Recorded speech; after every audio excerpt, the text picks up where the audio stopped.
নমস্কার, আমাদের YouTube channel smart mind স্টাডিজে তোমাকে স্বাগত জানাই।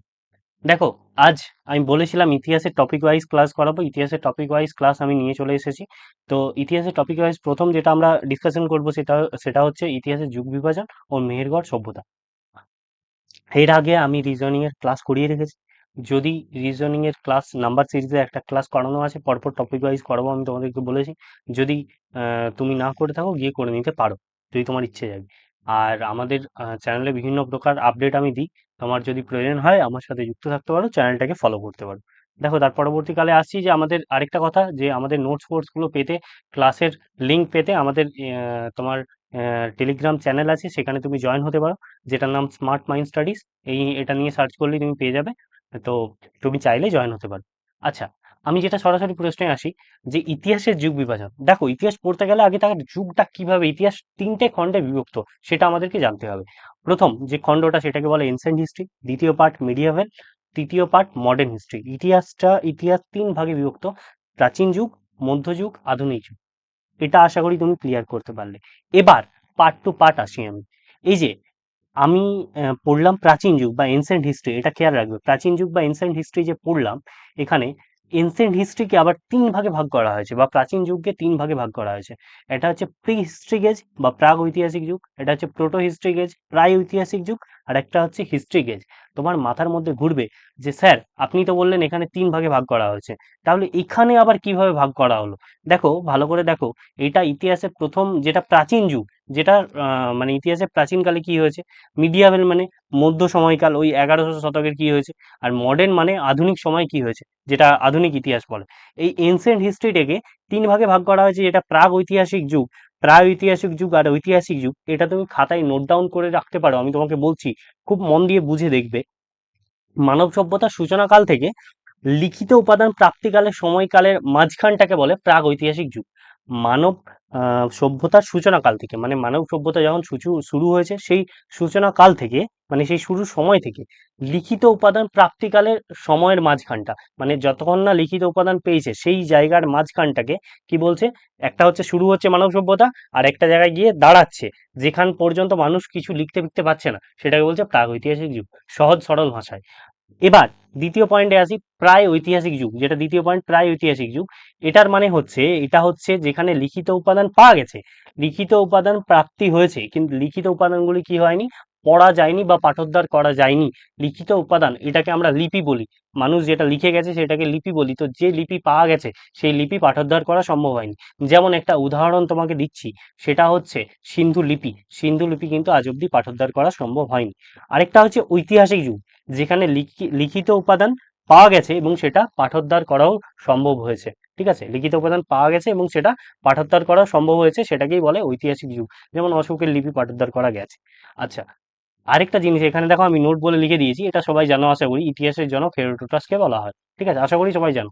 এবার এই জায়গাটা ভালো করে খেয়াল রাখবে, যে প্রাচীন প্রাচীন যুগকে তিন ভাগে যে ভাগ করলাম, প্রাচীন যুগকে যে তিন ভাগে ভাগ করলাম, এই তিন ভাগের মধ্যে এই যে প্রথম ভাগটা, ঠিক আছে, প্রাগ ঐতিহাসিক যুগ, এটাকেও আবার কিছু খণ্ডে ভাগ করা যায়। এই যে আমি এখানে একসাথে দিয়েছি, এই যে প্রাগ ঐতিহাসিক যুগকেও আবার তিনটে খণ্ডে ভাগ করা যায়। কি খণ্ড? সেটা হচ্ছে প্যালিওলিথিক এজ বা প্রাচীন প্রস্তর যুগ, মেসোলিথিক এজ মধ্যপ্রস্তর যুগ, আর নিওলিথিক এজ নব্য প্রস্তর যুগ। প্রাচীন প্রস্তর যুগে মানুষ সেইভাবে কিছু ব্যবহার জানতো না, পাথরের ব্যবহার সেইভাবে শিখেনি। মানুষ একদম মানে প্রাগ ঐতিহাসিক যুগে মানুষ একদম শুরু শুরু হয়েছে, মানব সভ্যতা এসেছে সবেমাত্র। ঠিক আছে, এবার যেটা প্রাচীন প্রস্তর যুগ, এই প্রাচীন প্রস্তর যুগে কি হয়েছে, প্রাচীন প্রস্তর যুগে মানুষ সেই নতুন নতুন পাথরের ব্যবহার শিখছে, বা মানে পশু পাখি মারছে, এরকম ভাবে দিন যাপন করছে। মধ্যপ্রস্তর যুগ মানে মেসোলিথিক এজ, মানে এই সময়কাল মানুষ কি হয়েছে, পাথরের ব্যবহার শিখেছে, পাথরটাকে কি করতে, তীক্ষ্ণ করতে শিখেছে, পশু মারতে ধীরে ধীরে শিখেছে। আর নিওলিথিক এজ মানে পাথরটাকে তীক্ষ্ণ বানাতে শিখেছে। বড় বড় পাথর পেকে মানুষ মারতো, সেই পাথরটাকে ছোট করে ছুচলো করে মানে হত্যা করতে, মানে পশুদের হত্যা করতো এবং সেখানে কি তাদেরকে খেত। এটা হলো নব্যপ্রস্তর যুগ। আশা করি ছোটবেলা থেকে পড়ছো, বুঝতে পেরেছো। এই ইতিহাসের যুগ বিভাজন তাহলে প্রাচীন যুগ থেকে শুরু করেছিলাম। প্রাচীন যুগকে 3 ভাগে ভাগ করা হয়েছিল। তারপরে সেই প্রাচীন যুগের মধ্যে থেকে প্রি হিস্ট্রি এজকে আবার 3 ভাগে ভাগ করা হলো। আশা করি আজ আজ পর্যন্ত যা যা তুমি যুগ পড়েছো সেগুলো তোমার ক্লিয়ার হয়ে গেল। অনেক সময় তুমি পড়ে নাও প্রাগ ঐতিহাসিক যুগ, তোমার মাথার মধ্যে ক্লিয়ারিটি থাকে না। তো এখানে আমি ক্লিয়ারলি তোমাকে বুঝিয়ে দিলাম।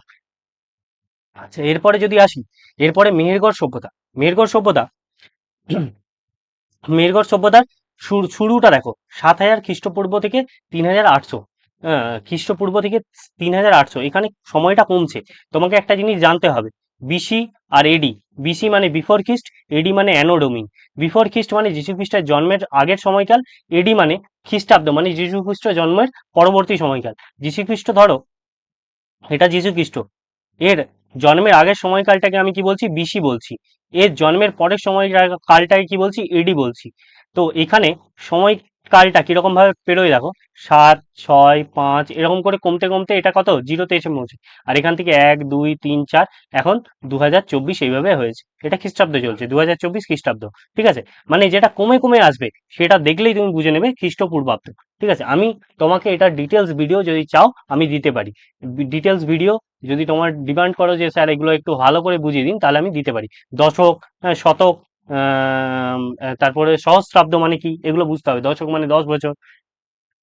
আচ্ছা, মেহেরগড় সভ্যতার ছিল একটি প্রাচীন গ্রামীণ সভ্যতা।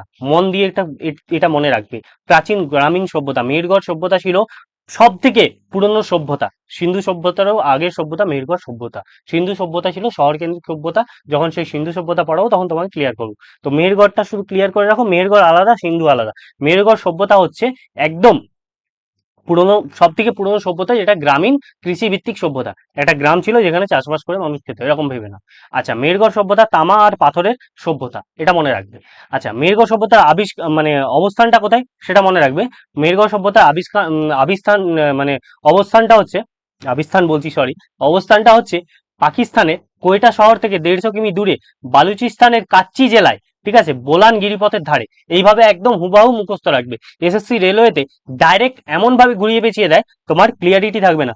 বোলান গিরিপথের ধারে দিয়ে দিবে মেহেরগড় সভ্যতা অপশনে, 4টা অপশনের মধ্যে তোমার ক্লিয়ারই আসবে না যে বোলান গিরিপথ ছিল কিনা। তো মন দিয়ে এই পুরো লাইনটা পড়ে রাখবে, মুখস্থ করে নেবে, তাহলে তোমার ক্লিয়ারিটি থাকবে। এসএসসি আর রেলওয়ের ক্ষেত্রে, পুলিশের ক্ষেত্রে একদম সরাসরি জিজ্ঞেস করে মেহেরগড় সভ্যতা কোথায় মানে কোথায় অবস্থান ছিল, পাকিস্তান, ভারত, এরকম জিজ্ঞেস করে। তো পাকিস্তানের কোয়েটা শহর থেকে দূরে বালুচিস্তানের কাচ্চি জেলায় বোলান গিরিপথের ধারে মেহেরগড় সভ্যতা আবিষ্কার হয়েছে। ঠিক আছে, মেহেরগড় সভ্যতার আবিষ্কারক পরবর্তীকালে আমি আছে লেখা, মেহেরগড় সভ্যতার আবিষ্কারক যা ফ্রান্সিয়া জারিচ আর রিচার্ড মিডো 1974 সালে আবিষ্কার করেছেন। আমি বলবো, এটাও লেখা আছে, চিন্তা নেই।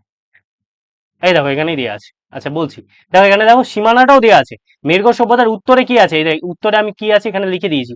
উত্তরে বোলান গিরিপথ আছে, আমি যদি দেখি।